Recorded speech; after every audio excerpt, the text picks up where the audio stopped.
मैं इस दिशा धीरेन्द्र नहीं गया हूं। शास्त्री जी क्या कर रहे हैं फिर? वो तो कुंडली देखते नहीं है, वो कुंडली तो नहीं कहते देख हैं रहे हैं। देख के आदमी तुम्हारे चाचा का ये नाम है, भतीजी का ये नाम है, ये मकान तुमने लिया, ये क्या है, कहां से करते हैं? देखिए भारत के प्राचीन विद्याओं में अलग अलग शास्त्र है, जिसमें हनुमत ज्योतिष है, हनुमत शास्त्र है, हाँ। प्रश्न कुंडली है, हाँ। उसमें आवाज विज्ञान है। जैसे किसी व्यक्ति की आवाज से पता जा सकता है कि वह व्यक्ति किस तरह की परेशानियों से जूझ रहा है।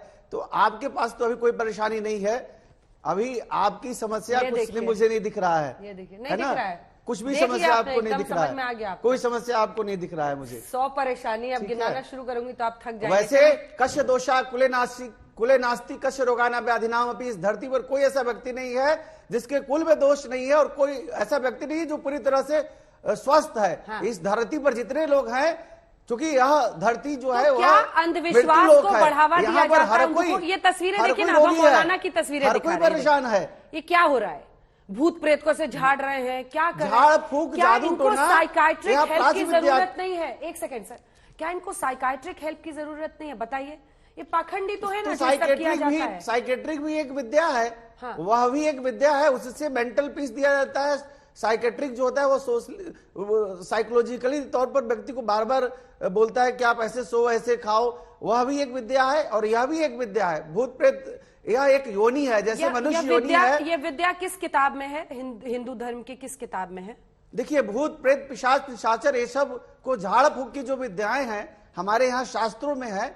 और हमारे यहाँ अगर आप अथर्ववेद देखेंगे तो अथर्ववेद में है, वर्णन किया गया है कि कैसे भूत प्रेत पिशाच पिशाचर को समाप्त किया जाता है, कौन कौन से वैदिक मंत्रों का प्रयोग किया जाता है। उसके अलावा बहुत सारे हमारे यहाँ रमल शास्त्र है, हमारे यहाँ हनुमान ज्योतिष है, प्रश्न कुंडली है, ज्योतिष शास्त्र है, अंक शास्त्र है, बहुत सारे विज्ञान है। सनल साहब वो कह रहे हैं ये एक बॉडी है ऑफ नॉलेज, ये एक ज्ञान का। इसके बाद मैं आ रही हूँ शिवानी जी, आप हाथ उठा रही हैं। आप में से किसी को भी अगर लगे कि आपके पास एक तर्क है बोलने को तो प्लीज, हाँ ठीक है।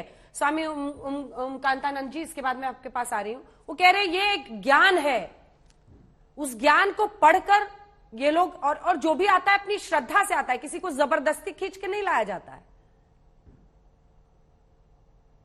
मिस्टर एडमार्को,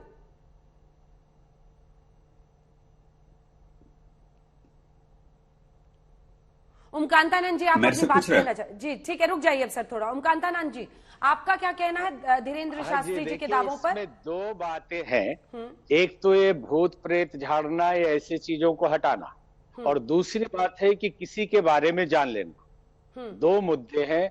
और किसी की बीमारी ठीक कर देना। बार बार धीरेन्द्र कृष्ण शास्त्री बोल रहे हैं कि हम कोई चमत्कारी नहीं है, हमारे पास प्रेरणा मिलती है, हमारे दादा गुरु ने कुछ विद्या मंत्र दिए थे। तो प्राचीन काल से साधु संत जब तपस्या साधना करते हैं तो ऐसी प्रेरणाएं आती हैं।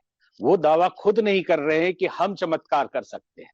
प्यूरिटी होती है तो प्रेरणा मिलती है, बहुत संतों को मिलती है। रामकृष्ण परमहंस इसके साक्षात उदाहरण थे। आज रेशनलिस्ट बैठे हुए हैं, विज्ञान की बातें होती हैं। एक सेकंड सर, एक सवाल है आपसे, ये आमतौर पर कितने वर्षों की तपस्या पर इस तरह से आप शक्ति प्राप्त करते हैं?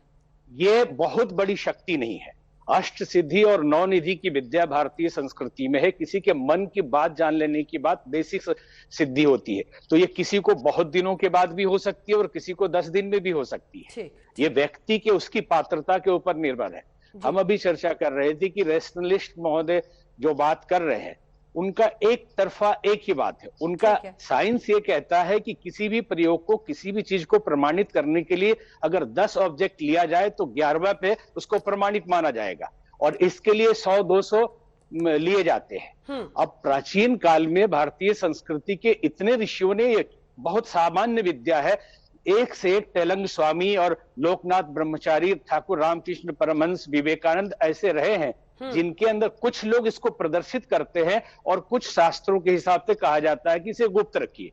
ऐसा नहीं कि केवल धीरेन्द्र कृष्ण शास्त्री के पास ये विद्या आज प्रचार में आ गई है। इनकी परंपरा बुंदेलखंड में एक नहीं कई सरकार हैं जो दूसरों के मन की बात जानकर चिट्ठी बनाते हैं। एक सामान्य भारतीय संस्कृति अगाध विद्या का खजाना है। और साइंस की दृष्टि, आप कहते हैं, लोग जो कह रहे हैं कि अंधविश्वास, बहुत तरह के अंधविश्वास भी होते हैं। और ठाकुर रामकृष्ण परमहंस जैसे परम संत वो कहते थे, बेटे विश्वास अंधा ही होता है, अगर आप विश्वास कर लेंगे तो दवाई के बिना भी आप ठीक हो जाएंगे। लेकिन आपने पूछा था आप में से कोई है जो हमारी बीमारी ठीक कर सके। आपको अगर हम पे विश्वास है तो हम आपकी बीमारी ठीक कर सकते, लेकिन हम ये दावा नहीं करते कि आपके मन की बात हम अभी बताए। इंट्यूशन बहुत संतों को आते हैं। अब ठीक है, किसी को कंटिन्यूअस आते हैं, किसी को कम आते हैं, किसी को ज्यादा आते हैं। तो धीरेन्द्र कृष्ण शास्त्री ये दावा नहीं कर रहे हैं कि हम चमत्कारी हैं। उनको हनुमान जी तो क्या है? ओमकांतानंद जी प्लीज, ओमकांतानंद जी को स्क्रीन पे दिखाइए मेरे साथ।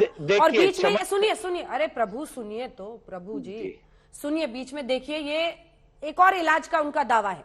ये वीडियो देखिए आप, फिर आप मुझे बताइएगा ये क्या है। ये चमत्कार का दावा नहीं है तो क्या है? दिखाइए, एक बच्चे के इलाज की बात जो वो कह रहे हैं, सुनिए, देखिए। राम नजदीक आओ। बालाजी, आपके मन में दो प्रश्न हैं। बालक का प्रश्न है, कृपा होगी, चल नहीं पाता, स्वास्थ्य ठीक नहीं, नसें टेढ़ी हैं, धन की तंगी भी बनी, वो ठीक हो जाएगा, दिव्यांश स्वस्थ होगा, आशीर्वाद है। जय जय श्री राम। पर्चा बोलिए जी। सही है, माइक से बोलिए। बिल्कुल सही है, बिल्कुल सही है, बिल्कुल सही किसी है। को यहाँ बताया था? नहीं, मैंने कहीं एक नहीं मंत्र हम आपको दे देते हैं, जी। इसका प्रयोग करिए, धाम की पेशी करिए, बालाजी कृपा करेंगे, आशीर्वाद जी। पूर्ण आराम नहीं पर 40% हम मंत्र चिकित्सा में अपने बालाजी से प्रार्थना कर देंगे। सीताराम। मूर्ख तो नहीं बन गई? नहीं। अंधविश्वास में तो नहीं पड़ गई? नहीं, बिल्कुल नहीं। जय सिया राम। जय सिया राम। लो, उठो।